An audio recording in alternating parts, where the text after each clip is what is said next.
সাফল্যের পথে হাঁটতে চাইলে অ্যাব্রাহাম লিঙ্কন একটি দারুণ কথা বলে গেছেন। আমি ধীর গতিতে চলি, কিন্তু কখনো পিছনের দিকে পা বাড়াই না। জীবনকে সুন্দর আর সফল করতে হলে বুদ্ধিমান মানুষেরা তিনটি জিনিস সব সময় গোপন রাখে। চলুন জেনে নেওয়া যাক সেই তিনটি জিনিস কি কি। ১ নম্বর জিনিস, আপনার ভবিষ্যৎ পরিকল্পনা। বুদ্ধিমান মানুষেরা নিজের কাজ শেষ করার আগে কাউকে কিছু বলে না।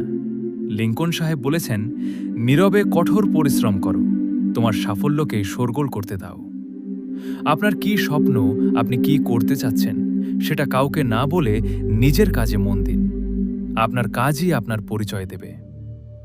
২ নম্বর জিনিস, আপনার ভেতরের দুর্বলতা বা কষ্টের কথা। সব মানুষের কাছে নিজের দুঃখের কথা বলতে নেই, কারণ মানুষ সুযোগ পেলে সেটা নিয়ে হাসাহাসি করবে।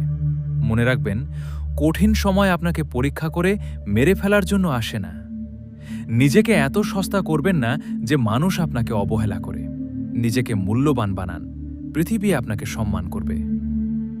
৩ নম্বর জিনিস, আপনার ঘরের বা পরিবারের ভেতরের কোনো সমস্যা।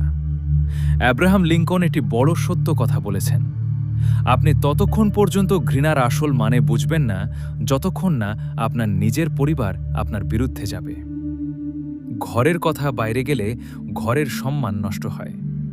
বুদ্ধিমান মানুষেরা পরিবারের সমস্যা নিজেরা মিটিয়ে ফেলে, বাইরের মানুষের কাছে কখনো শেয়ার করে না। ভিডিওর শেষে লিঙ্কন সাহেবের একটি কথা মনে করিয়ে দিই, আজকের দিনটিকে ফাঁকি দিয়ে আপনি কিন্তু আগামীকালের দায়িত্ব থেকে বেঁচে থাকতে পারবেন না। তাই সময় নষ্ট না করে আজই নিজের ভাগ্য নিজে গড়ে তুলুন। ভিডিওটি ভালো লাগলে অবশ্যই একটি লাইক দিয়ে পাশে থাকবেন। ধন্যবাদ।